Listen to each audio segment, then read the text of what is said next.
Donc, bonjour à tous, bienvenue à la séance du Conseil du 28 février 2023. Alors, Madame Isabelle Arquois, directrice générale, agira à titre de greffière ce soir pour la séance. Lors de cette séance, j'agirai à titre de présidente de l'Assemblée et les conseillers feront la majorité des points à l'ordre du jour. En fonctionnement, j'aimerais indiquer aux citoyens qu'il y a 2 périodes de questions. Je vais appeler ces périodes-là au cours de l'élaboration de l'ordre du jour.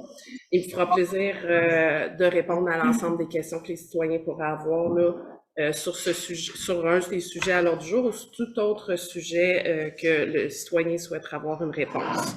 Donc, il est 19h, j'ouvre la séance. En introduction, j'aimerais d'abord féliciter Monsieur Yvan-René Black pour son élection vendredi dernier. Alors, il nous fait plaisir, Monsieur Black, de vous accueillir au sein du Conseil ce soir. Je vais faire maintenant un tour de table complet pour que les conseillers puissent se présenter à vous avant l'adoption de l'ordre du jour. Je vais commencer par Monsieur Black. Votre numéro de siège en même temps, s'il vous plaît, Monsieur Black. Yvan Black, siège numéro 1. Parfait, merci, Monsieur Black. Bruno Martel, conseiller numéro 2, Boilly. Marie-Ève Boutin, siège 3. Xavier Sanchez, siège 4. Étienne Mounet, poste 6. Madame Terrien est absente, là, elle est en vacances cette semaine. Donc, l'ordre du jour a été transmis à l'ensemble des conseillers autour de la table, pas à M. Black, malheureusement, parce qu'il vient d'être assermenté. J'en ferai pas une lecture intégrale. Cependant, j'aimerais vous aviser qu'on a retiré pas retiré, mais on a reporté le point 10.1 à l'ordre du jour concernant Édouard VII. J'expliquerai pourquoi tantôt. Donc, est-ce que j'ai quelqu'un qui propose l'ordre du jour? Je propose. Merci. Est-ce que quelqu'un demande le vote?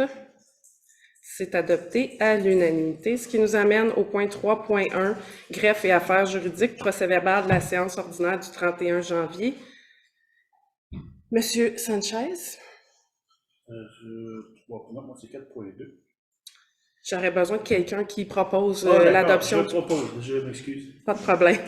Proposer l'adoption du procès-verbal. Il n'y avait pas de correctif au procès-verbal du 31 janvier qui a été transmis à l'ensemble des conseillers. Donc, M.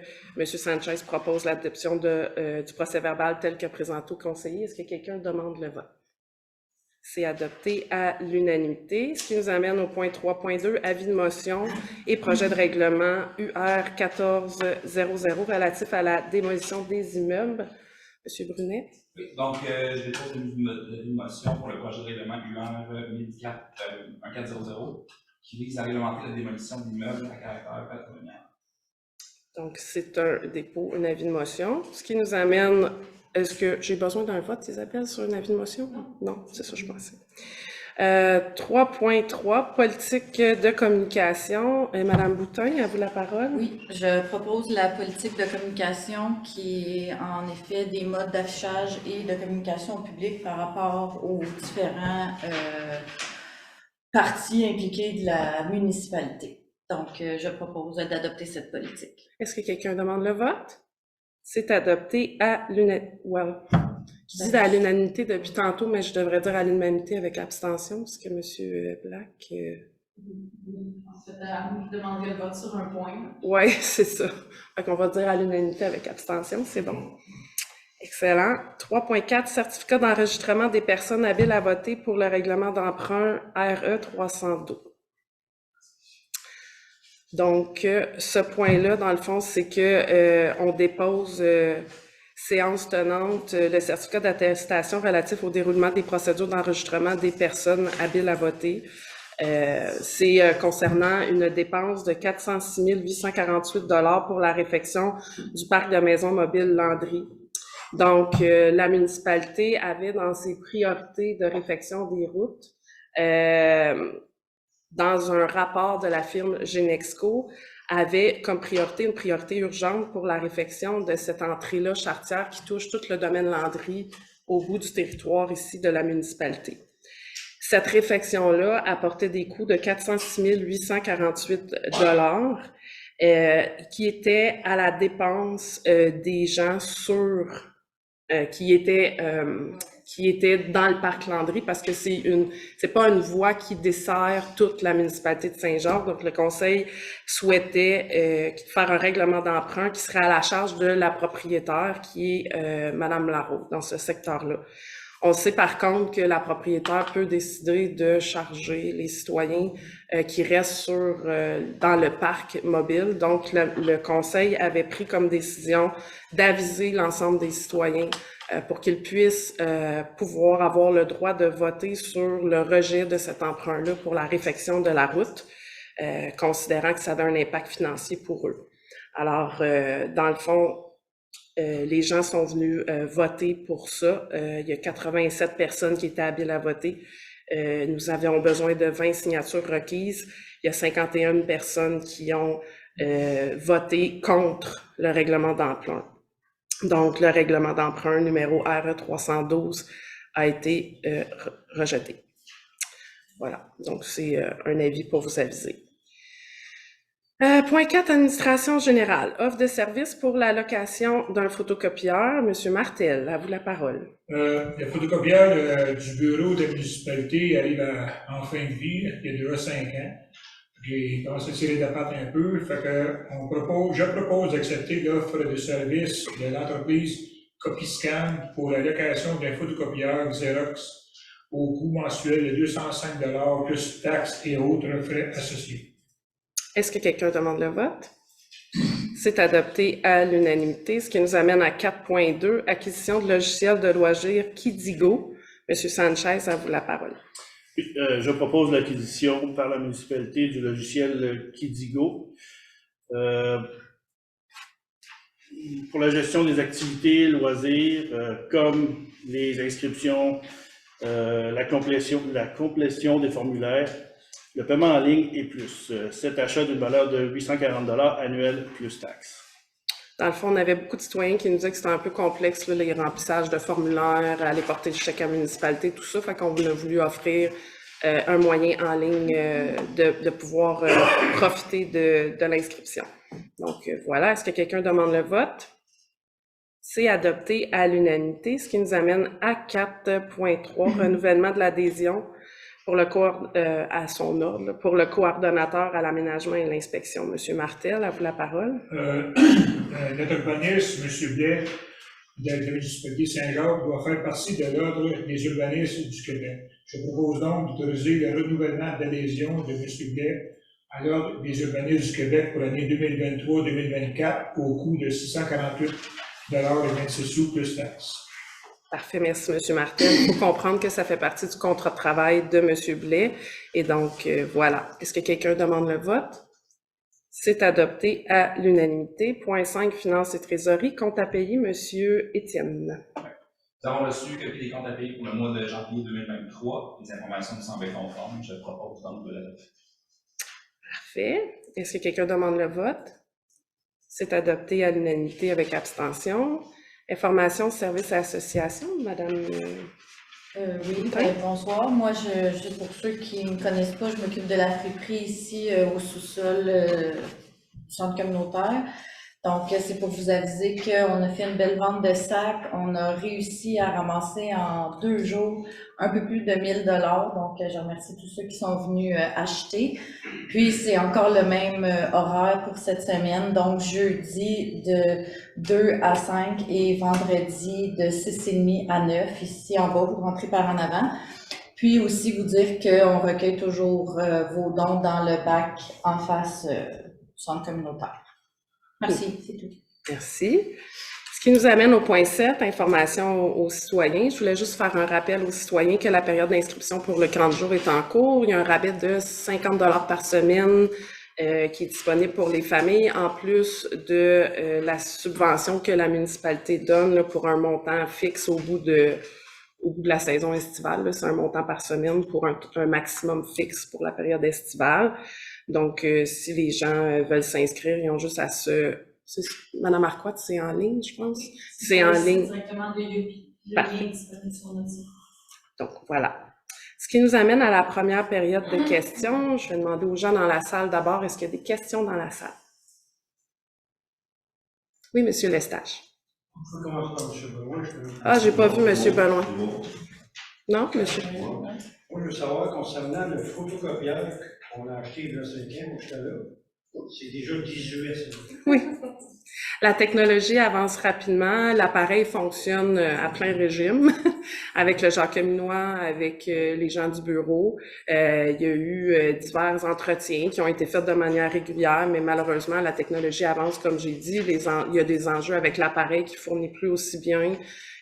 Service des finances avait de la difficulté, là.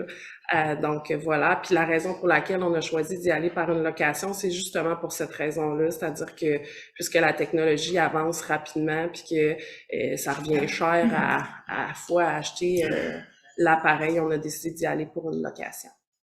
Parfait. Puis, concernant les informations de service, la journée blanche, est-ce que il fait un succès? La journée du carnaval, le 18 février dernier, oui, effectivement, la journée s'est bien déroulée. On a reçu à peu près 250 personnes sur le site de manière aléatoire, là, entre 11h et 16h. C'est sûr qu'on a fermé l'activité vers 15h30 plus que 16h parce qu'il y avait moins de gens, puis c'était une belle journée. C'est sûr qu'on n'a pas pu faire toutes les activités qu'on a voulu parce que Dame Nature nous avait enlevé un peu de neige là, dans la semaine avant, mais il y a quand même eu plusieurs activités disponibles. Le DJ était très apprécié au niveau des ceux qui étaient là aussi, puis au niveau du dévoilement de la nouvelle image graphique aussi, ça semblait être apprécié à ce moment-là. Merci beaucoup. Merci. Il y avait M. Beloin qui a levé la main, non? OK. Monsieur Brault?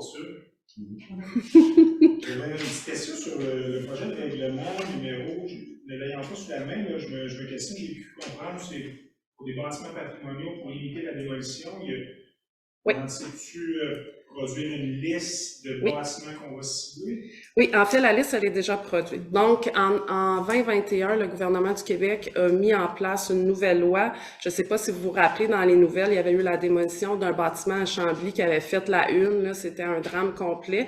Alors, rapidement, le ministère du patrimoine avait élaboré une nouvelle loi qui venait dire que tous les bâtiments avant 1940 devaient être mis à l'intérieur d'une liste d'un inventaire patrimonial. Donc, il avait chargé l'ensemble des municipalités régionales de comté, les MRC, de embaucher des spécialistes là-dedans puis de faire un inventaire. Quand je suis arrivée en fonction en novembre 2021, la liste, elle était déjà en fin de production et elle nous a été présentée à la table des maires en avril 2021. À l'intérieur de cette liste-là, moi, je m'attendais à avoir à peu près, sans blague, là, je pensais avoir une trentaine de bâtiments patrimoniaux à Saint-Jacques. Il y en avait au-dessus de 175 bâtiments. Et là, quand on parle de bâtiments patrimoniaux, la liste d'inventaire comprenait des bâtiments qui dataient de après 1940, mais qui avaient des caractéristiques patrimoniales. Et ça ne veut pas dire que tous les bâtiments sont classés patrimoniaux en fonction des critères du gouvernement, mais tous les bâtiments qui étaient construits avant 1940 étaient inclus à l'intérieur de cette liste-là. Donc, moi, j'ai été très surprise de la quantité parce qu'il y avait beaucoup de bâtiments comme des vieilles granges, puis des bâtiments qui avaient été rénovés 2 puis 3 fois depuis 1940, là, je vais vous dire ça comme ça, qui étaient intégrés à l'intérieur de cette liste-là.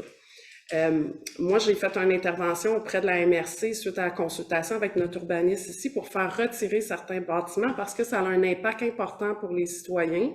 En termes de, une fois que votre bâtisse est classé patrimonial, au niveau, si vous vendez votre maison, il faut le déclarer. Après ça, au niveau des assurances, ça peut augmenter les assurances. Et au niveau des rénovations, ça inclut des critères particuliers quand on rénove.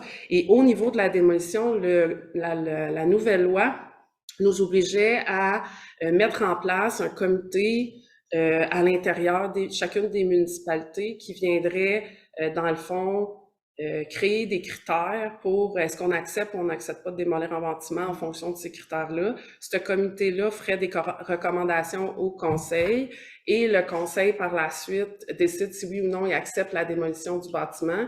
Et s'il l'accepte, il a l'obligation d'envoyer ça à la MRC qui, elle, peut utiliser son pouvoir de désaveu pour dire qu'elle refuse la démolition. C'est la MRC qui a le dernier mot. Et donc, moi, je trouve important de faire retirer certains bâtiments qu'on jugeait qui n'étaient pas patrimoniaux, mais aussi qui, selon l'urbanisme, la loi nous permettait de retirer. Donc, après plusieurs interventions auprès de la MRC, j'ai réussi à faire retirer plus de 80 bâtiments qui étaient à l'intérieur de cette liste-là, mais tous les bâtiments qui datent de 1940 et moins, on peut pas les faire retirer. La loi nous oblige. Donc, tous ces bâtiments-là, ils vont être obligés de passer, que ce soit pour des rénaux ou pour la démolition, dans un processus qui est un peu plus long que ce qui était prévu. Actuellement, le Conseil a choisi que c'est le CCU qui va être le comité de recommandation. Ensuite, le Conseil va trancher selon la recommandation du CCU.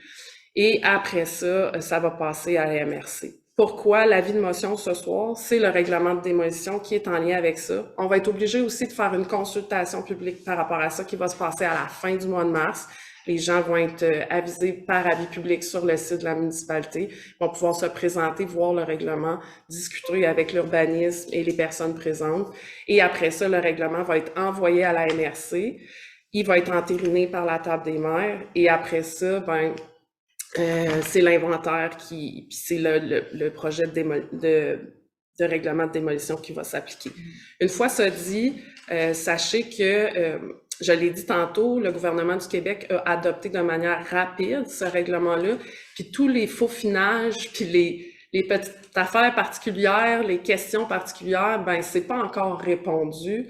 Et j'ai eu des discussions avec la MRC, puis ce que je comprends, c'est que il est possible que l'inventaire de la MRC soit revu dans un délai assez court parce que l'inventaire va pas aller détailler toutes les caractéristiques des bâtiments, pourquoi ils sont patrimoniaux ou non. Il y a une photo, il y a une date qui est classée patrimoniale. Donc, tu sais, moi, j'avais commenté beaucoup sur, oui, mais qu'est-ce qui fait que le bâtiment est patrimonial? Parce que quand on va évaluer pour la démolition, j'ai besoin d'avoir des caractéristiques. Moi, je suis pas une experte. L'urbanisme de la municipalité n'est pas un expert dans le patrimoine, il est urbaniste. Les gens qui sont sur le CCU, c'est pas des urbanistes, qu'on a besoin d'avoir plus de détails sur qu'est-ce qu'il y en est.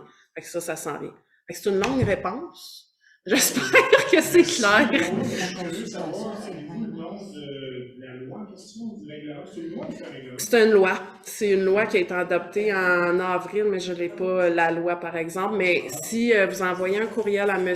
Blais, il est possible, M. Brault, là, qui vous retourne à l'information. Là, lui, il la connaît. Je l'ai pas avec moi, en fait. Là. Merci. Ça me fait plaisir. Madame Boutin m'indique que c'est le 20 mars là, qu'il va y avoir la consultation publique pour ces bâtiments. Dans votre règlement, je ne sais pas s'il y en a un que la copie, absolument, ça doit l'indiquer dans les attendus de départ. À préambule, en vertu de quelle loi? Je vais peut-être laisser Mme Marquardt valider cette information-là pendant que je vais passer à une... C'est la loi sur le patrimoine culturel. OK. Oui, c'est ça. Est-ce qu'il y avait d'autres questions de la salle? J'en avais une, mais c'était le 3.2, la même chose qu'Alexandre. Pour continuer dans ce sens-là, ça veut dire qu'une maison de M. X ou de Mme Y pourrait se retrouver sur cette liste-là, puis ils ne savent pas encore.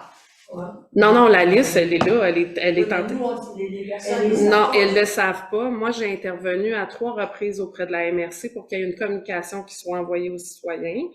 Ce qui a été refusé à 3 reprises par la table des maires. J'ai fait des discussions avec le conseil ici, puis nous, on avait l'intention d'envoyer cette information-là aux citoyens après avoir fait l'avis de motion.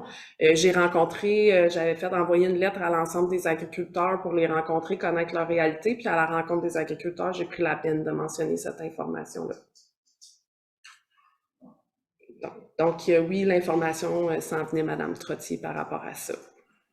C'est parce que le règlement officiel, au niveau de la MRC, le retrait des fiches 99, c'est fait en décembre 2022. On est en février à l'heure actuelle. J'étais toujours en discussion tout au long du courant de l'année passée concernant ce dossier-là, entre autres. Excusez.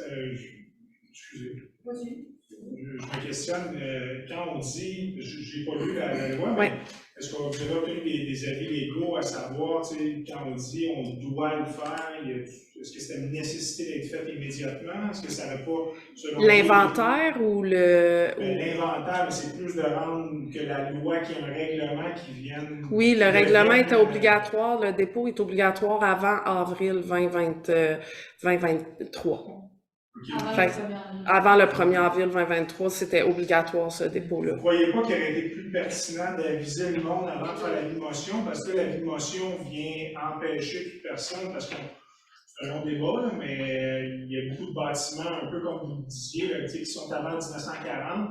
Donc là, les normes de construction de l'époque, il y a un paquet d'arguments qui pourraient justifier que quelqu'un voudrait le démolir, avec raison, probablement, c'est une opinion personnelle, mais d'aviser peut-être ce monde-là avant, de lui laisser une chance de prendre une décision éclairée, parce que là, ils sont devant le fait accompli. En fait, j'aurais voulu faire ça.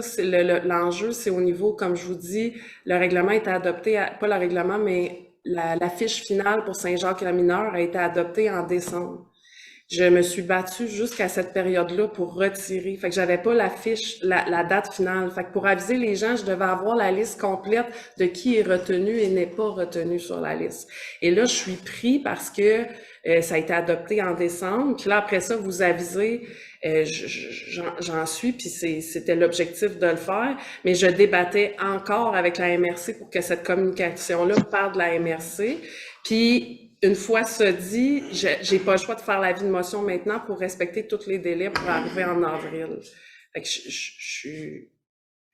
j'aurais voulu faire les choses autrement, mais c'était pas possible de le faire autrement. Est-ce que vous avez demandé aux adjoints légaux, il arrive quoi dans le cas où quelqu'un n'est pas en mesure de produire ce fameux règlement-là pour avril? Non, parce que dans notre objectif, c'était d'arriver à déposer le règlement pour le 1er avril. Fait que j'avais pas de raison à l'heure actuelle de communiquer avec les aviseurs légaux en disant « je pense pas y arriver ». On était toujours dans les délais à l'heure actuelle. Mais compte tenu de l'impact sur une multitude, vous dites vous-même, je n'ai pas vu la liste, là, non. Il y en a une trouvée à Saint-Jacques qui sont avant 1940. Oui. Il y a énormément de monde qui va être impacté par ça. Ça tient quasiment pas de route, là, qu'on soit pas au courant. Mais c'est qui a adopté ça? C'est pas, en tout cas, moi, Ben, en fait, j'ai des questions. Premièrement, oui, c'est correct, M. Brault, je comprends. Je suis d'accord avec vous. Je pense que, comme représentant des citoyens ici, j'ai fait les démarches auprès de la MRC de bord en bord pour que la communication, parce que la responsabilité, ça appartenait pas à la municipalité, ça appartenait à la MRC. Puis moi, depuis le début, je dis, ben, on va aviser nos citoyens, c'est sûr de ça. Mais moi, je n'étais pas capable d'avoir la liste intégrale parce que je me battais continuellement pour retirer les fiches. Puis j'ai pas réussi à faire retirer l'ensemble des fiches avant le mois de décembre.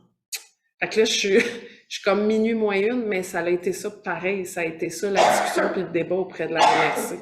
Puis je le savais, là, les impacts que ça a sur les citoyens, parce que justement, à la rencontre de janvier, j'ai fait une demande pour qu'il y ait une motion qui parte pour le gouvernement du Québec pour aider mes citoyens.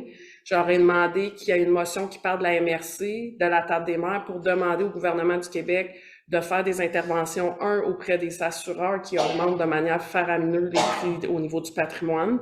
Ça a été entériné. Il y a une lettre, il y a une résolution qui est partie. J'ai demandé une résolution de la table des maires de la MRC des Jardins de Napierville pour appuyer aussi une autre MRC qui demandait que la subvention qui est donnée pour la réfection de ces bâtiments-là, elle soit augmentée pour que les citoyens qui auront à faire ces démarches-là, il y ait plus de financement. Je pense que j'ai peut-être pas répondu à l'ensemble, de toutes les préoccupations que vous avez ici dans la salle ce soir, puis je le comprends. Mais je pense que je suis allée au bout du processus en tant qu'élu pour que mes citoyens soient défendus puis soient entendus. Puis la démarche pour que vous soyez informés, je l'ai débutée dès que j'ai pu auprès des agriculteurs dans un premier temps. Puis dans un second temps, j'ai avisé les agriculteurs puis le caucus à la dernière séance de caucus qu'il faudrait qu'il y ait une lettre qui parte à l'ensemble des gens qui ont été autorisés, qui demeurent sur la liste finale de Saint-Jacques. Et on a pris la décision que cette lettre-là, elle allait partir sous peu. Là. Donc, quelle est la pertinence à ce moment-là, ce stade-ci, d'envoyer une lettre si la promotion est faussée? Ah, Isabelle, tu peux y aller. J'ajouterais peut-être juste un petit commentaire. En fait, au fait qu'on n'a pas la possibilité d'en retirer d'autres. En fait, c'est ça qui est le problème. C'est que nous, on s'est battu sur ce qui n'était pas contenu dans la loi et qui n'était pas obligatoire. Donc, ça, on a réussi à le faire retirer. Et tous les autres bâtiments qui restent dedans, ils sont là parce que les critères de la loi sur le patrimoine et ce qui a été contenu, dans le fond, dans le règlement, le règlement nous est envoyé par, dans le fond, le ministère sur l'agriculture, parce que ça découle de la loi sur l'aménagement et l'urbanisme, le modèle de règlement qu'on devait suivre. On a une obligation de suivre ce modèle-là.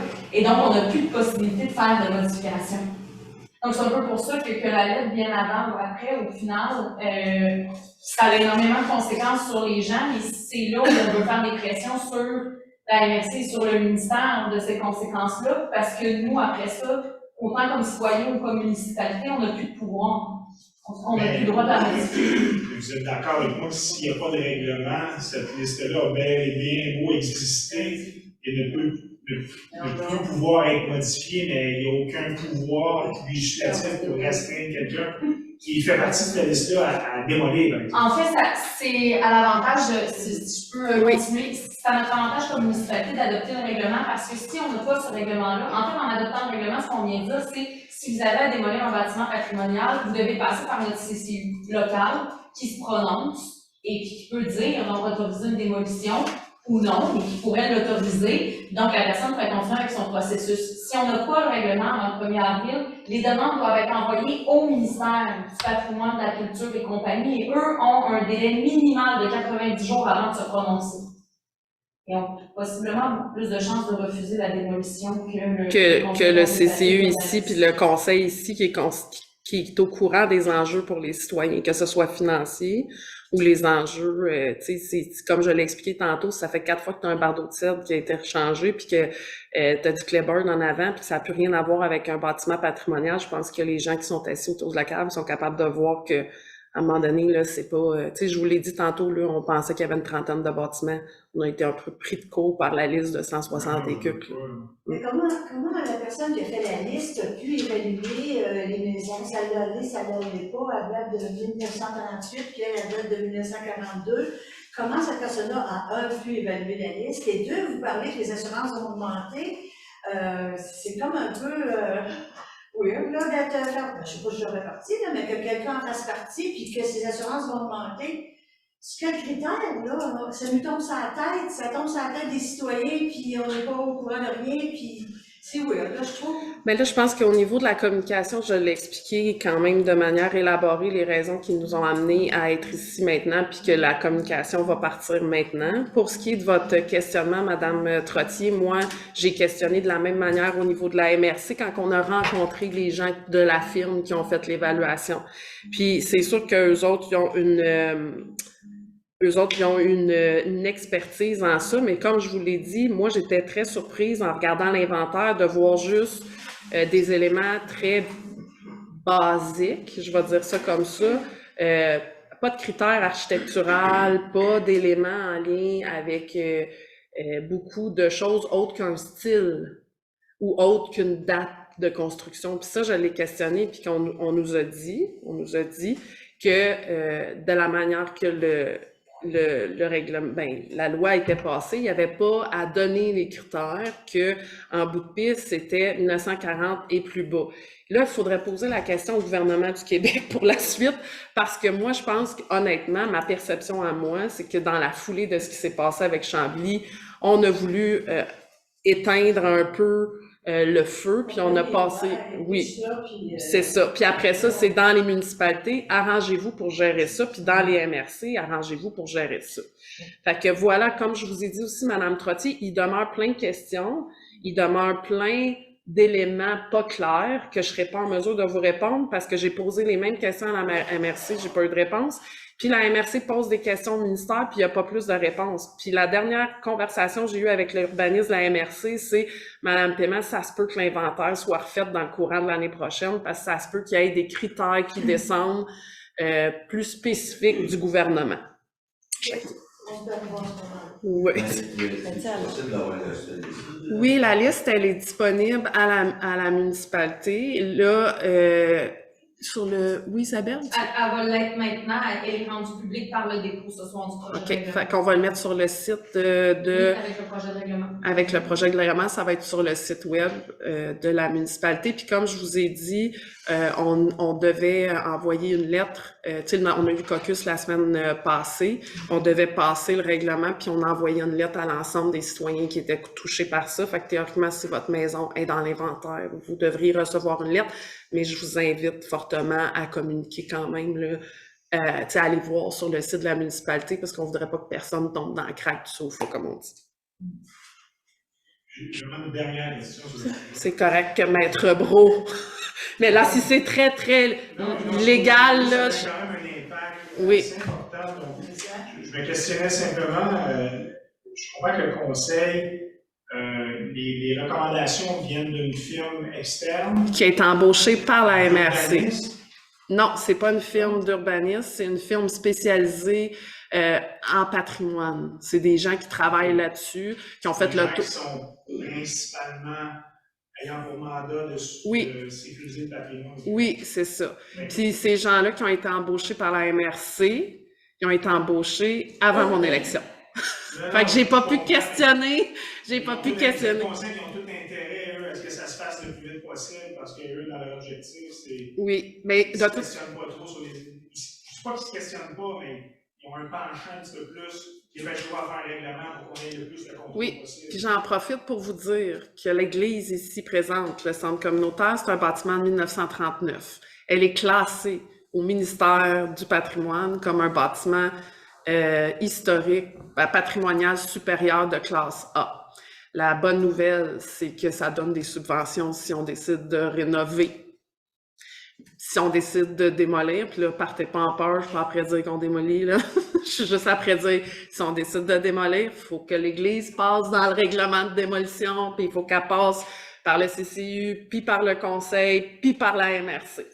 Puis probablement, vu qu'elle est classée ministérielle, par le ministère. Fait que ça implique des délais puis des démarches supplémentaires à ce titre. As-tu un temps de délai Un temps de délai pour... entre le début du dossier, l'ouverture du dossier, jusqu'à temps qu'on ait une réponse finale à savoir si on Par rapport à l'Église? Maintenant, par rapport à un bâtiment patrimonial, la démarche. La démarche... C'est question de se prendre pour les citoyens qui se prennent d'avance. C'est les délais habituels, donc de dépôt à un CCU. Alors, on a des dates qui sont fixées dans le calendrier. Si vous avez quelque chose à déposer, vous pouvez contacter l'urbaniste qui va vous informer des dates de rencontre déjà établies du CCU, puis donc du délai pour la réception des documents. Généralement, quand il y a une démolition, il doit y avoir un avis public aussi qui est déposé. Donc, on veut dire un minimum un mois et demi, quelque chose comme ça. C'est quand même Sans que ça ressemble à la MRC. Oui. Avant que ça se rende à la Je peux le dire, si On tu peut veux. aller facilement. Non. Ça se pourrait. Je peux mettre Est-ce qu'il y a d'autres questions? Vous avez dit quoi, M. Durham? Ça pourrait, ben, tu sais, c'est sûr que ça remplit des étapes de plus, là. Puis là, il faut que ça passe à MRC, puis c'est sûr que c'est plus long. Mais, tu sais, Mais le délai de 1 an, je pourrais pas vous dire, là, mais c'est sûr que c'est plus long. Le CCU, il y en a minimum une fois par mois. Fait que c'est pas nous qui va vous retarder. Fait que s'il y a quelque chose, c'est plus la MRC. Puis je pense aussi que c'est une fois par mois. Ouais, c'est une Fait fois qu'au moins par mois. 2 mois, ça c'est sûr. 2 à 3 mois, parce qu'il faut que ça passe au CCU, il faut que ça passe au caucus, puis après ça, il faut que ça passe à la MRC. Fait que ça serait les étapes. Mais la MRC, elle a dit, puis ça, je peux vous le dire, parce que j'étais assise à la table, qu'elle n'utiliserait pas son pouvoir de désaveu. Fait que si la municipalité arrive en disant, ben là, ça n'a pas d'allure, ce bâtiment-là a été rénové 4 fois, ça n'a pas de... Ben, ils vont pas faire exprès pour nous faire suer. C'est ça que ça veut dire. Fait que c'est ça qu'ils nous ont dit. D'ailleurs, il y a déjà un Saint-Cyprien de Napierville a déjà son règlement, puis ils ont déjà démoli un bâtiment dernièrement. Voilà. Alors, je passerai... excusez, est-ce que... Comment? Non, on ne l'a pas demandé aux gens. Est-ce qu'il y a quelqu'un dans l'ordinateur qui a une question? Moi, j'ai quelque chose à dire. Oui, allez-y, Ah, madame ben, s'il y a Boutin. personne. J'ai personne qui lève la main ou qui écrit dans le chat. Ben, je voulais seulement faire un retour sur l'organisation de M. Picotin, Mme Dostier et Mme Béatrice sur les 25 ans du verglas qui a eu lieu samedi qui vient de passer. Il y a eu environ une vingtaine de personnes. C'était vraiment beau. Il y avait un documentaire qui avait été filmé à l'époque par Monsieur Gilles Alexandre. Il s'est promené dans toute la municipalité, puis tu voyais l'horreur, là. Tu voyais vraiment les pylônes, les poteaux, les arbres. On voyait bien les maisons. Comment était Saint-Jacques, il y a 25 ans. Tu voyais des trous que aujourd'hui, il y a des maisons, il n'y en avait pas. Il y avait des beaux panneaux explicatifs avec les dates, puis tous les événements, le nombre de poteaux qui avaient été remplacés. Puis c'était bien organisé, fait que je tenais à remercier ce comité-là, puis à remercier la friperie d'avoir offert des viennoiseries pour l'événement aux gens qui se sont présentés. Fait que c'était bien, c'était vraiment bien. Merci.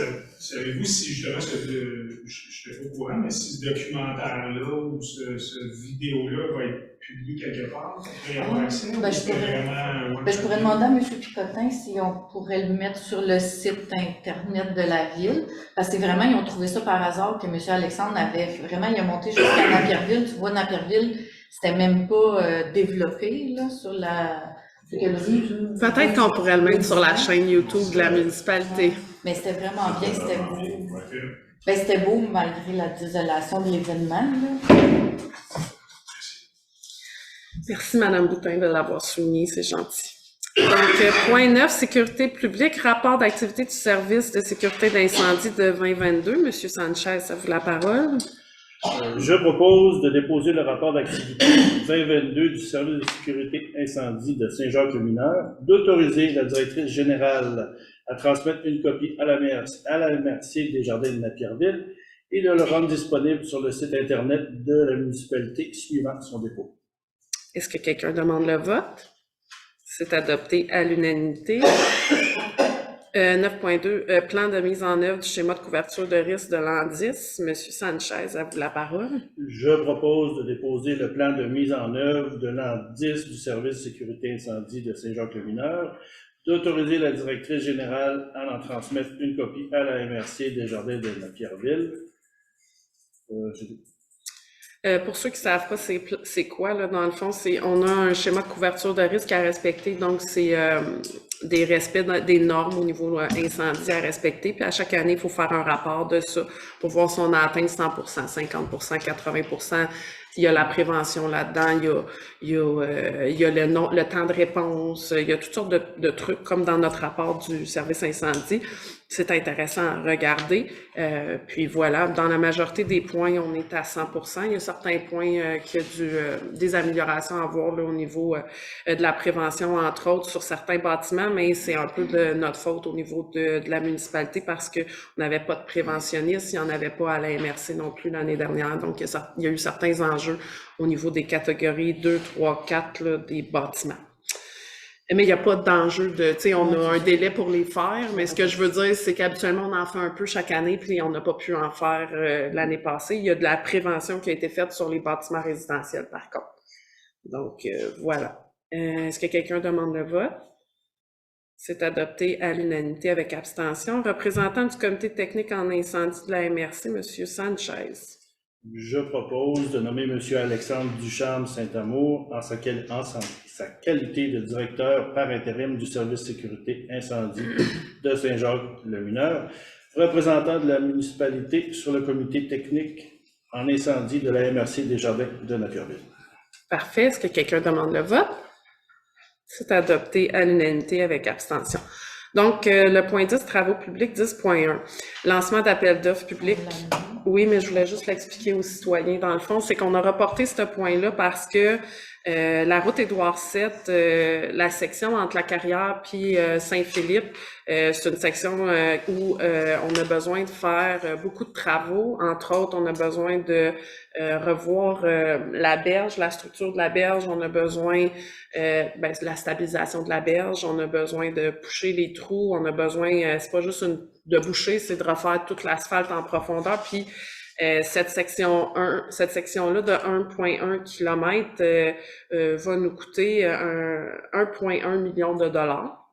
On a fait une demande de règlement d'emprunt pour ce secteur-là parce que la carrière ne couvre pas tout ça parce que la carrière, il y avait des fonds de carrière de 336 000 $ pour la dernière année, donc ça couvrait pas le 1,1 million.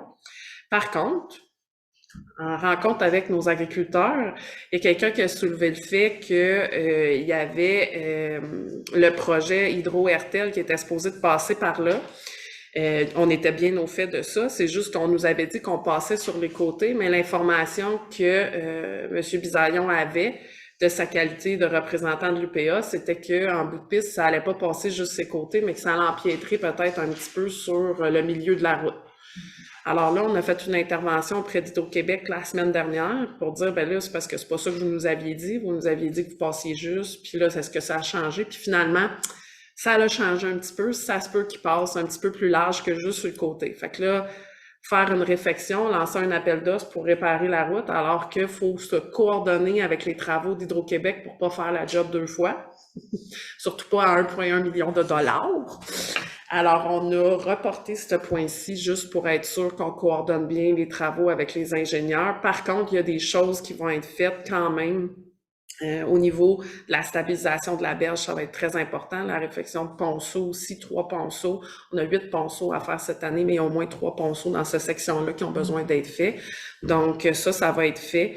C'est juste que l'appel d'offres va être divisé en 2 appels, dans le fond, pour coordonner les travaux avec Hydro-Québec. Donc, on peut pas le passer tel qu'on l'avait prévu à l'heure du jour de ce soir.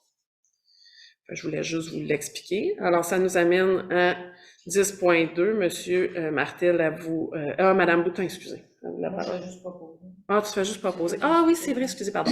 Donc, entente intermunicipale relative à la fourniture de services concernant les travaux publics. On a reconditionné l'entente qu'on avait avec la ville de Saint-Philippe concernant le service d'horticulture. L'année passée, ils nous ont fait un travail exceptionnel au niveau des fleurs de la municipalité.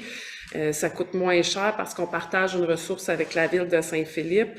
Les coûts associés à ça sont inclus, tu sais, 2 travailleuses, là, plus le transport du véhicule, plus l'arrosage. Je tiens à mentionner que l'arrosage est compris dans le contrat et quand ils viennent la fin de semaine, ils ne sont pas chargés à temps supplémentaire. Ça avait créé quelques enjeux de questionnement l'année passée, fait que je le mentionne. Le contrat, c'est un contrat fixe. Alors, j'ai besoin d'un proposeur. Je propose Marie-Ève. Parfait. Est-ce que quelqu'un demande le vote? C'est adopté à l'unanimité. 10.3. Octroi de contrat pour le commatage des fissures et des nids de poules, M. Martel. Comme à chaque année, on a besoin de faire colmater des fissures et des nids de poules sur le territoire afin d'assurer la sécurité des usagers. Je propose donc de prévoyer le contrat de 2023 pour le colmatage des nids de poules et de fissures à environnement routier énergie incorporée au coût de 470 pièces plus taxes, au coût horaire de 470 plus taxes, des frais de mobilisation et de matériel de remplissage supplémentaire pour un contrat d'environ 32 heures. La machine qui vient avec, c'est la machine NEC plus Ultra là, qui bouge, qui tamponne, en tout cas, c'est ultra spécialisé ce cossin-là. C'est bien mieux que de choses à fret qu'on pitch dedans. Je veux juste vous le dire, là. Fait que c'est pour ça qu'on a choisi eux autres aussi. Est-ce que quelqu'un demande le vote? C'est adopté à l'unanimité. Le 10.4, octroi de contrat pour le balayage des routes. Monsieur Martel. La municipalité doit procéder annuellement au balayage des rues au printemps. Je propose donc d'octroyer le contrat de balayage des rues à Groupe Villeneuve au coût horaire de 115 pièces de l'heure, plus taxes et frais de transport pour un contrat d'environ 8 heures. Est-ce que quelqu'un demande le vote? C'est adopté à l'unanimité, avec abstention. Il n'y a pas de point au point 11, il n'y a pas de point au point 12, 13, loisirs et vie communautaire. Alors, on dépose un rapport de planification des besoins d'espace de centre de services scolaires des Hautes-Rivières. Donc, à chaque année, la commission scolaire doit soumettre un rapport aux municipalités pour dire s'ils ont besoin d'espace ou non, parce que s'ils ont besoin d'espace pour construire une école, on a des obligations comme municipalité de les aider là-dedans. Alors, il n'y a pas ça dans le rapport à l'heure actuelle. Donc, on dépose seulement, j'ai pas besoin de proposeurs sur ça. Ensuite, 13.2, organisme bénéficiaire de l'aide financière de la députée provinciale pour la tenue d'un bureau de comté satellite. Donc, on a une nouvelle députée provinciale, Madame Mallette. Madame Mallette, quand elle est un nouveau député, il a la chance d'avoir un bureau satellite dans les municipalités de son comté. Après discussion avec le caucus, on avait décidé d'offrir notre municipalité pour avoir un bureau de comté. Là, vous allez me dire où c'est qu'on va y mettre. Ici, dans la salle du conseil, à raison d'1 à 2 fois par semaine. On a soumis notre nom et on a été retenu par la députée. Donc, je vous annonce qu'on va officiellement avoir un bureau de comté de la députée ici. Il va y avoir un lancement officiel qui va être fait. En contrepartie, à chaque année, la députée donne un montant d'argent pour la compensation pour un loyer à un organisme de notre choix. Et nous avions choisi de donner le montant cette année de 5 796 $ à la Guignolée de Saint-Jacques-le-Mineur. Donc, j'ai besoin d'un proposeur. Madame Boutin, est-ce que quelqu'un demande le vote? C'est adopté à l'unanimité, ce qui nous amène au point 14.1, nomination d'une représentante désignée au réseau Biblio Montérégie. Donc, Madame Boucher occupait le poste. Madame Boucher n'est plus présente. Alors, j'aurais besoin de quelqu'un pour être nommé à titre de représentant de la bibliothèque. Je vous aime beaucoup, mais j'en ai déjà beaucoup. Enfin, je vais laisser ma place à quelqu'un. Monsieur Black? Je veux bien m'impliquer. C'est pas mon domaine, mais je veux bien m'impliquer. OK, parfait. Donc, Monsieur Black se propose. Est-ce que quelqu'un demande le vote? Ça fait quelqu'un qui propose aussi. OK, Madame Boutin, voulez-vous proposer Monsieur Black? Ça fait bizarre. Monsieur Martel, Moi, je pourrais voulez-vous? proposer. Ah Je oui. propose M. Yvan Black pour Le représentant biblio.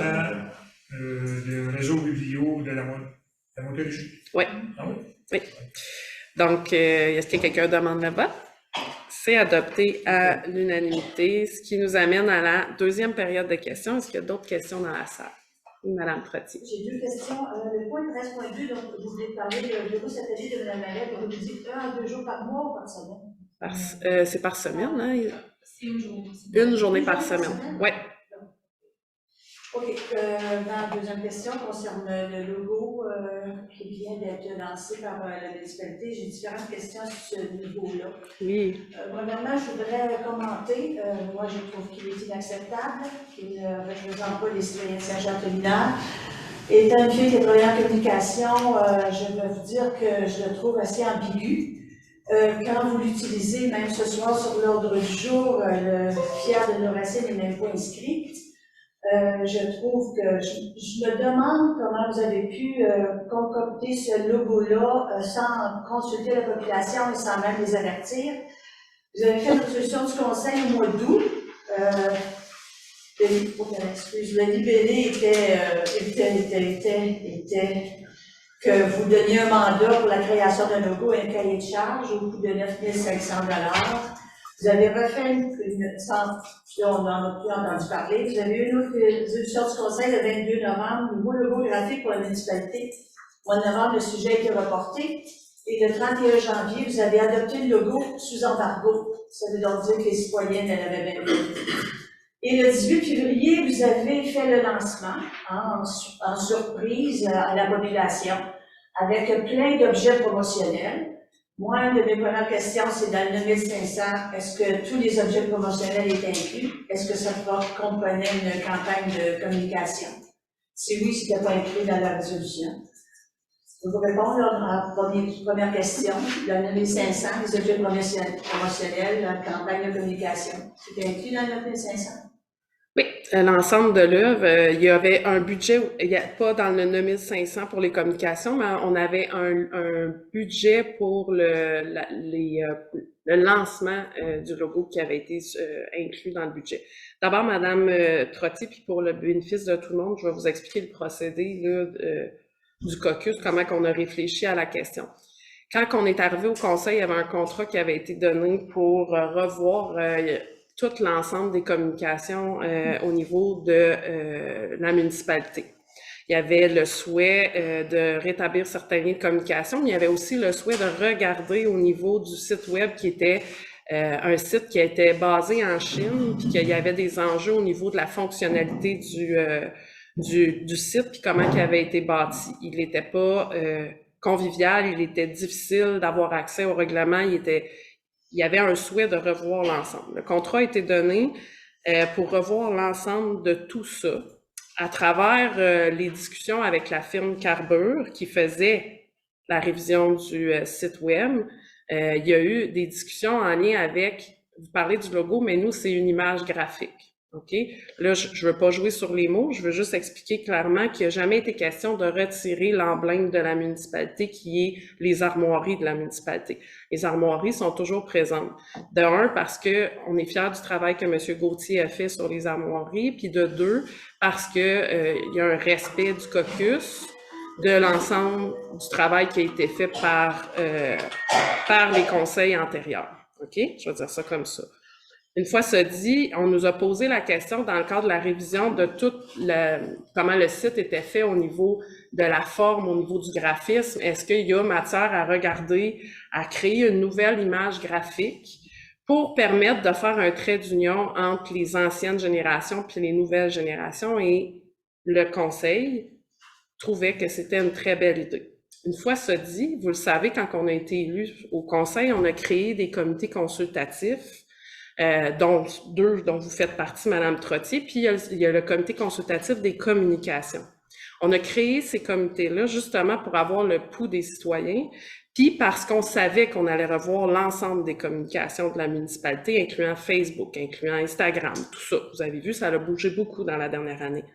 Alors, quand la firme Carbure nous a proposé de revoir, d'ajouter une image graphique, pas pour retirer le logo de la municipalité, mais parce que il y avait une idée de décomposer l'image pour permettre d'embellir la municipalité par des fanions, pour embellir nos activités, pour mettre de la couleur au sein de la municipalité. Puis on trouvait que c'était une belle idée. Bien, on a soumis ce qui a été présenté par la firme Carbure. Ce logo-là, c'est pas le seul et unique logo qui a été transmis. Il y en a eu plusieurs autres.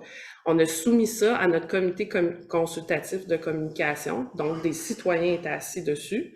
Et les citoyens nous ont fait leurs commentaires, ont retiré certaines propositions de logo et ont retenu ce logo-là. Ce comité, je vais terminer. Ouais. Ce comité-là nous a dit qu'il trouvait que c'était une très bonne idée et il nous a dit allons de l'avant avec ça. Alors nous, on a décidé d'aller de l'avant. Pourquoi le point a été reporté en novembre? C'est parce que suite à la discussion avec ça, on a pensé en faire un lancement officiel. Et là, on l'a présenté à notre comité de loisirs et d'événements spéciaux pour qu'ils nous disent qu'est-ce qu'ils en pensent. On n'a pas présenté le logo parce qu'on voulait garder, honnêtement, on voulait faire une surprise aux citoyens parce que nous, on voyait ça comme un ajout, mais pas comme un retrait de l'ancien logo, mais comme un ajout pour faire le trait d'union, comme je vous ai dit. Et le comité de loisirs a proposé les verres, a proposé certains éléments qui pourraient être offerts aux citoyens en cadeau et on a retenu l'idée. Fait que, je pense qu'il y a eu une double consultation sur le sujet et on était fiers de présenter le logo honnêtement le 18 février parce que pour nous, il n'y a jamais été question de retirer l'ancien, il y a juste été question d'ajouter du nouveau pour faire un trait d'union entre les générations différentes de la municipalité. Et M. Gauthier était au courant là, de la situation. Moi, j'avais eu plusieurs discussions avec lui. Le comité de communication a aussi eu des discussions avec M. Gauthier qui a fait l'ancienne armoirie par respect pour le travail qu'il a fait. Fait que je comprends votre déception, Mme Trottier, mais tout a été fait honnêtement de bonne foi avec le souhait vraiment sincère que cette image graphique-là soit utilisée dans nos activités puis soit vue d'une manière positive. Mais moi, bon, premièrement, vous dites pour ne pas retirer vos armoires. Oui. Hein? Vous allez utiliser les deux en communication. Là, vous ne pouvez pas utiliser un logo, mais on va garder les armoires. Ça, c'est de un. J'ai vu l'utilisation que vous faites de ce logo-là à différents endroits. J'ai vu les 70 photos sur le site pour la journée du 18. Écoutez, là, moi, quand je vois un oriflamme avec la moitié du carré jaune-orange puis qu'il n'y a rien d'écrit en dessous, quand je vois le truc vert qui est d'un autre oriflamme puis qu'il n'y a rien d'écrit dessus, moi, je ne sais pas où les citoyens vont pouvoir se retrouver dans ce genre de graphique-là. C'est du n'importe quoi. Je vais vous donner mon opinion personnelle. C'est du n'importe quoi. Ça ne reflète pas les valeurs de Saint-Jacques-les-Mineurs. de l'agriculture en rouge avec des lignes en horizontale, je ne sais pas où ils ont pris ça. Ils voulaient aller de l'avant, mais ils ont gardé l'octogone pour représenter la chapelle reposoire. Vous avez plein de collaborations. Même moi, je l'ai lu, là, votre cahier de charge. Je pense que je l'ai lu 6 fois, votre cahier de charge. Puis je suis pas capable de me rentrer dans la tête ou de me rappeler la semaine d'après qu'est-ce que vous avez voulu écrire pour le vert ou le rouge ou le jaune-orange. Je pense qu'il y a trop de vision, il y a trop de n'importe quoi. Puis je pense pas, moi, que la communauté et Saint-Jean-Caminard va se retrouver là-dedans. C'est mon opinion. Ben, Madame Trottier, je respecte votre opinion. Si vous avez des solutions constructives à nous soumettre, je vous invite à le faire. Ça va nous faire plaisir de vous entendre là-dessus. Une fois ça dit, j'entends ce que vous dites, puis les opinions, c'est sûr que je m'attendais pas, puis le conseil s'attendait pas. Je vais juste terminer, OK? Je vais enchaîner. Le conseil, puis je vais laisser aussi la parole à Monsieur Etier. Le conseil, attendez, Monsieur Etier, je vais juste répondre à Madame Trottier, puis je vais vous donner la parole ensuite, OK? On s'attendait pas à ce que ça fasse l'unanimité. Je pense qu'on n'est pas si naïf que ça, honnêtement. Mais tu sais, j'ai eu des opinions de tous les bords, de tous les côtés, c'est-à-dire, vous avez travaillé en communication, puis je respecte votre expertise.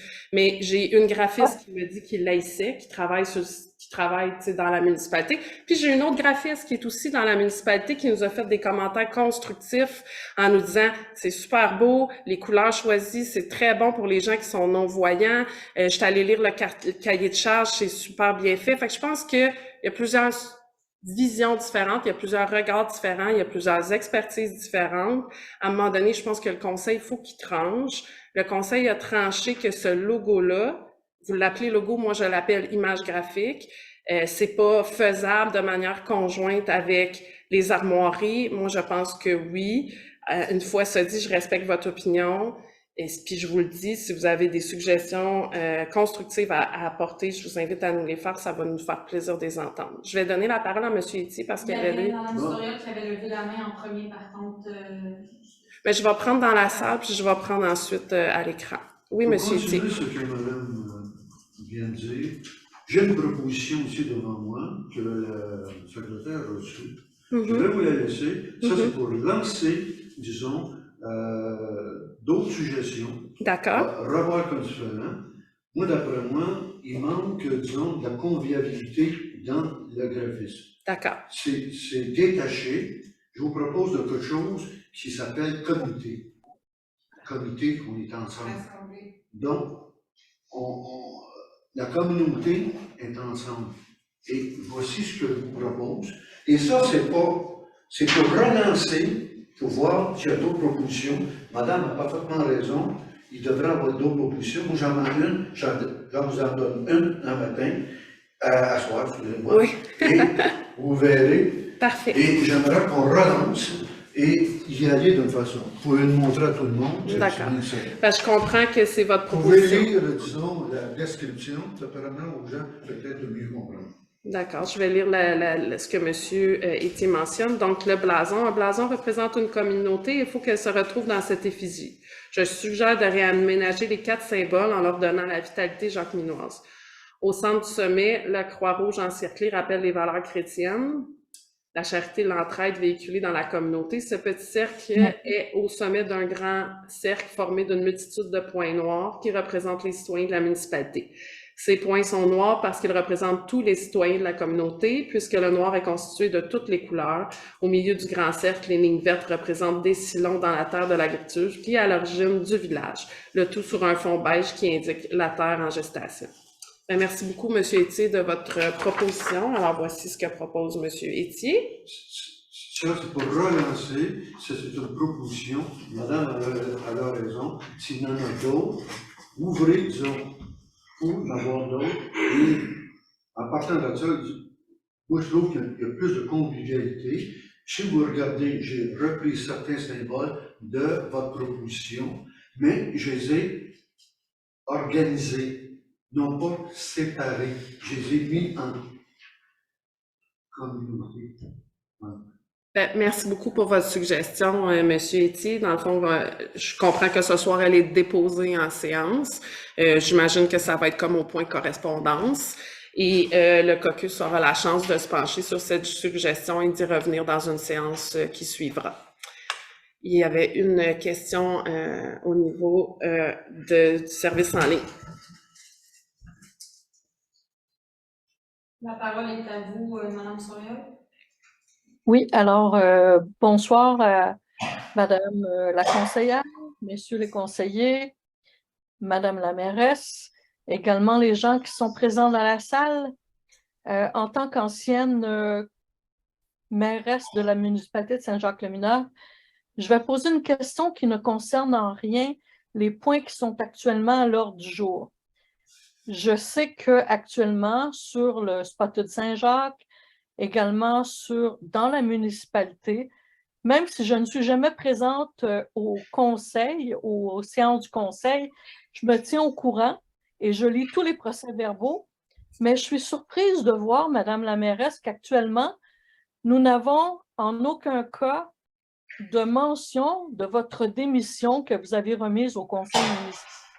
Or, dans la municipalité, ça fuse actuellement. Alors, j'aimerais avoir plus de détails parce que là, on a assisté à une démission de Madame Nathalie Boucher de son titre de conseillère et maintenant de la mairesse. Alors, j'aimerais savoir ce qui se passe exactement avec tout ça. Merci de votre franchise. Ça va me faire plaisir de vous répondre, Madame Soriol.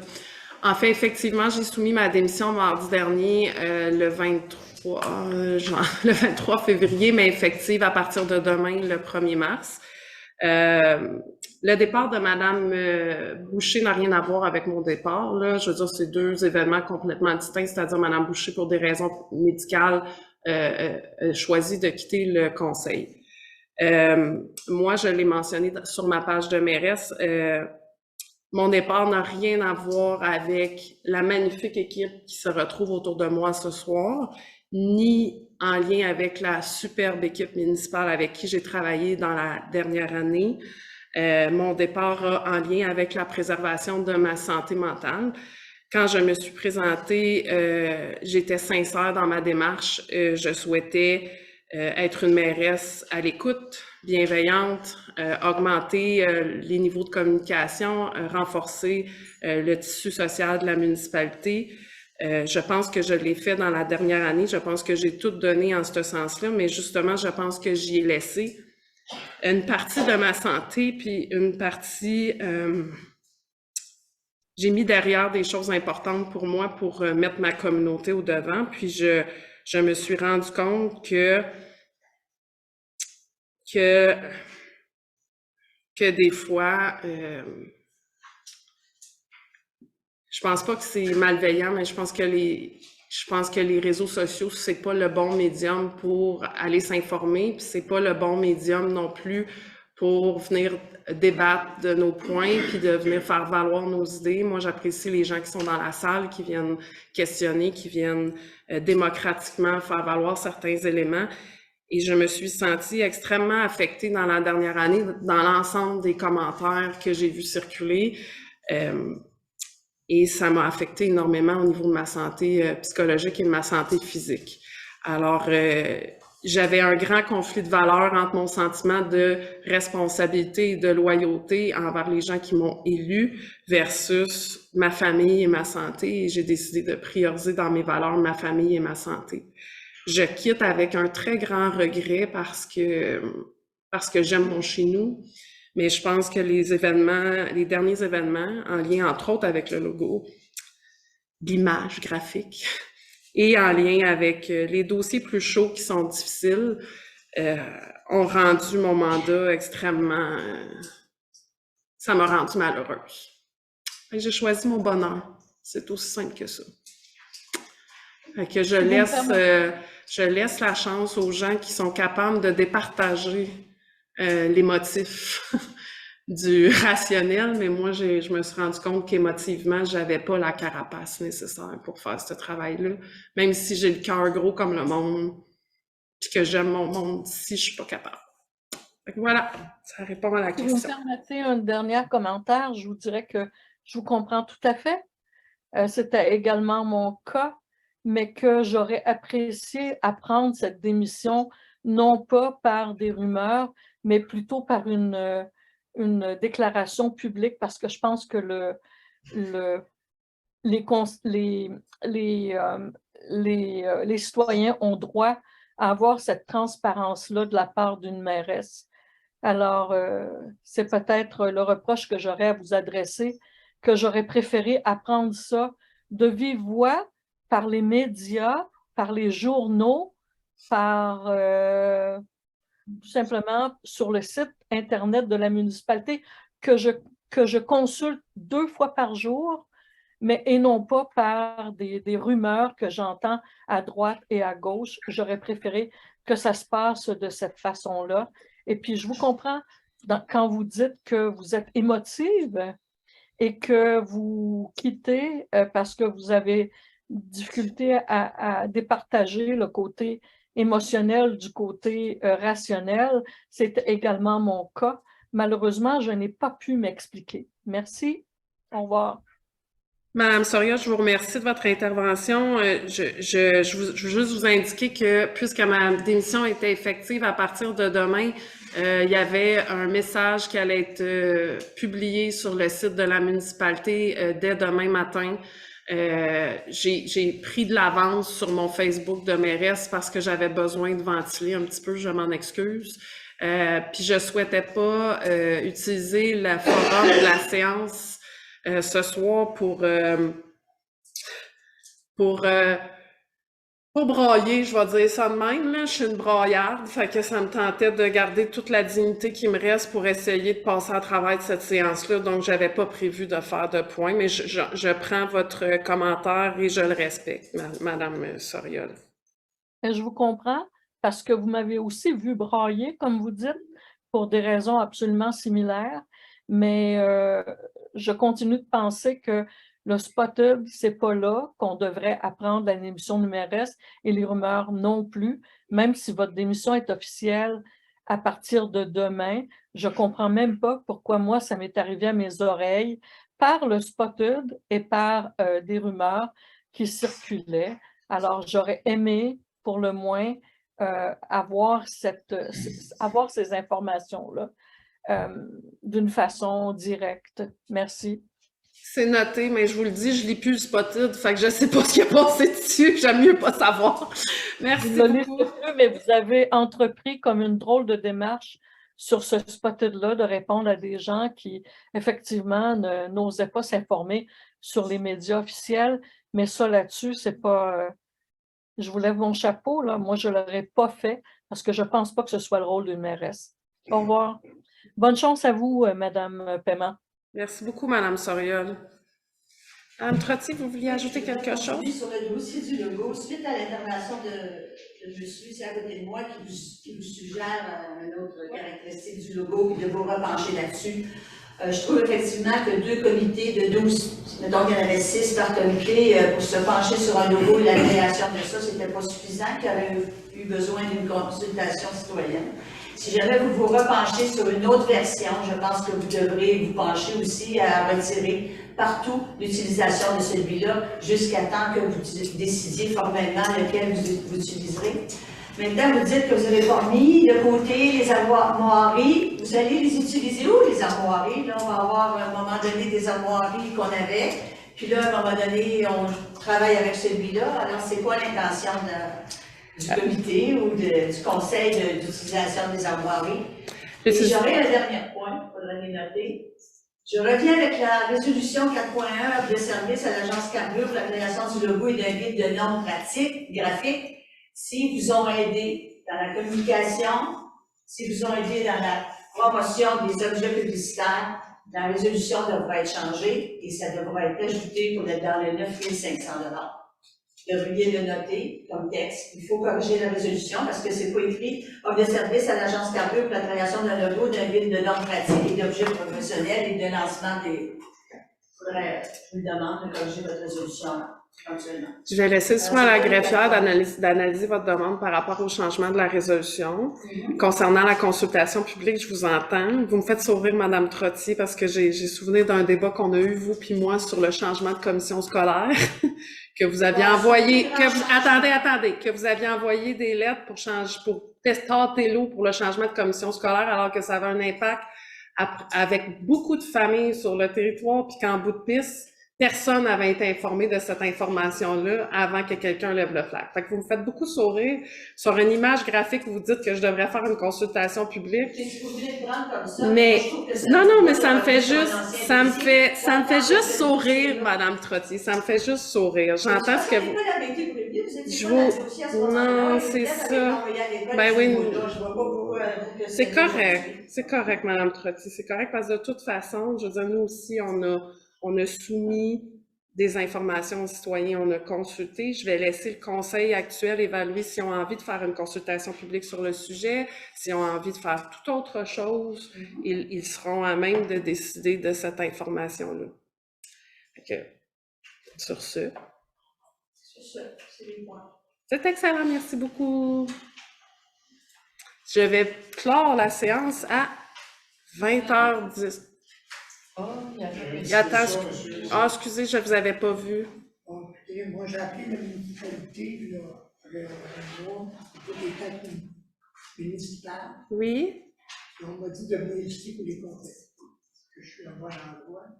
Habituellement, au niveau des taxes municipales, ben là, ça dépend c'est quoi vous voulez contester. Si vous voulez contester votre évaluation de demande, c'est à la MRC qu'il faut communiquer parce que c'est la MRC qui embauche l'évaluateur. Puis nous, les taxes foncières sont basées en pourcentage sur l'évaluation au rôle. Donc, en fait, c'est pas ici à la séance ici, mais il faut communiquer avec, dans le fond, la MRC pour vous demander une révision au niveau de l'évaluation foncière. Je ne sais pas à qui vous avez parlé directement, Mme Arquois. Je sais pas non plus. J'ai parlé à quelqu'un de la municipalité à propos des taxes. Peut-être qu'il y a... C'est parce que ça dépend c'est quoi vous voulez contester. Parce que si c'est le pourcentage établi, ça c'est établi par budget avant la séance sur le budget. Mais nous, le pourcentage qui est établi, il est établi sur votre rôle foncier. Puis le rôle foncier, c'est pas la municipalité qui le fait, c'est vraiment un évaluateur qui est fait, puis c'est la MRC qui l'embauche. Fait à la fin de la séance, peut-être, je sais pas si on pourrait vous donner le numéro de la MRC à qui communiquer pour demander cette révision-là, si ça peut vous aider. C'est à propos des ordures, comme vous dites, l'augmentation.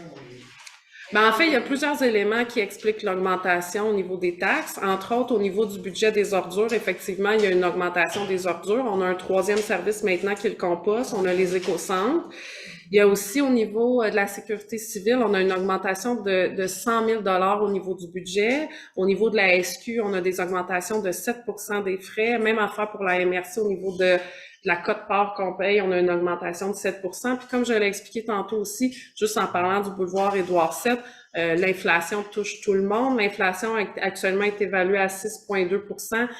Comment ça l'impacte? Ben, dans le fond, ça impacte tous les travaux qui peuvent être faits sur la municipalité. De l'asphalte qui coûtait avant 1 kilomètre coûtait 330 000, ben aujourd'hui coûte 1 million. Le diesel coûte plus cher, le carburant coûte plus cher. Tous les entrepreneurs montent les prix. C'est parce que vous avez écrit dans le document, oui.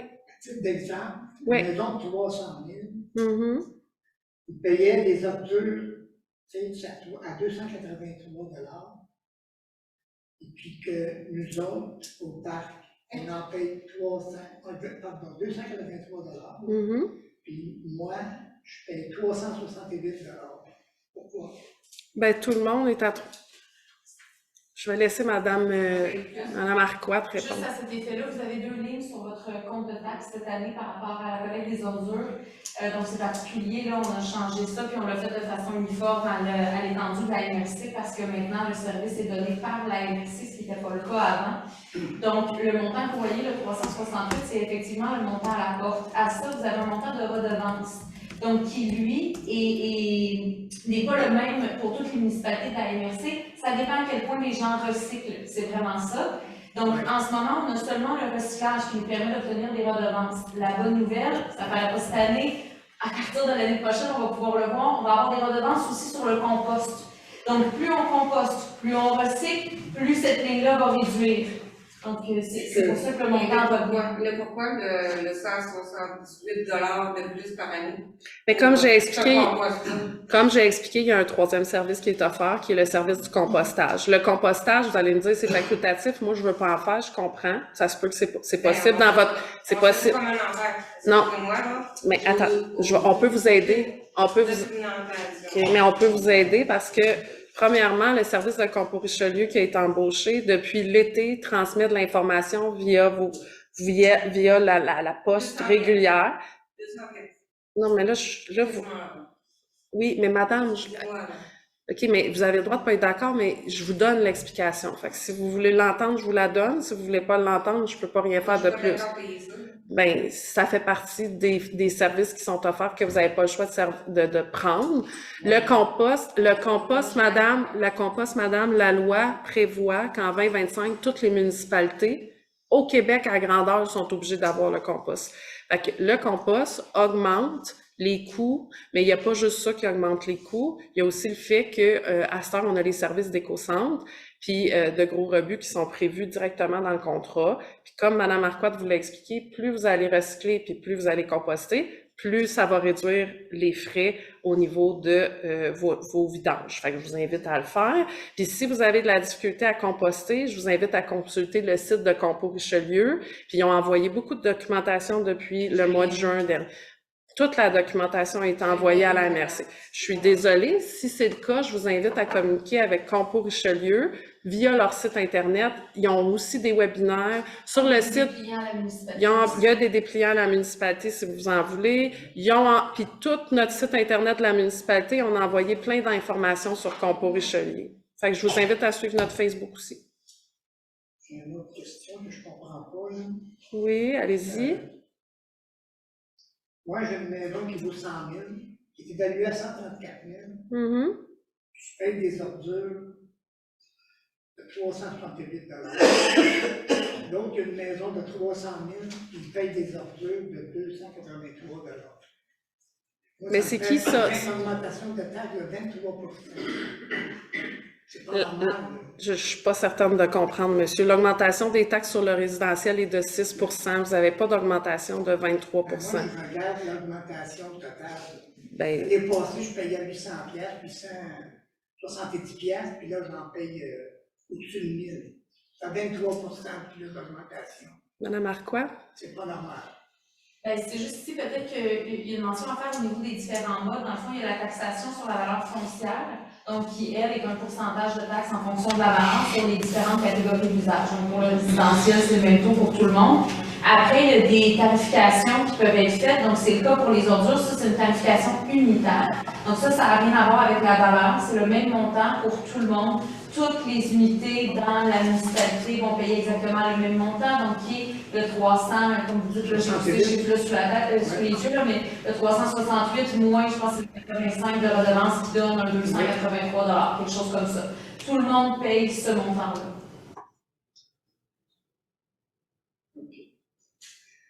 Je me demande pourquoi que j'ai une augmentation de 23 comme dans l'année passée. En fait, c'est que vous ne pouvez pas mettre ce montant-là dans le calcul total de l'augmentation. Parce que ça, c'est un tarif unitaire. C'est pas calculé de la même façon.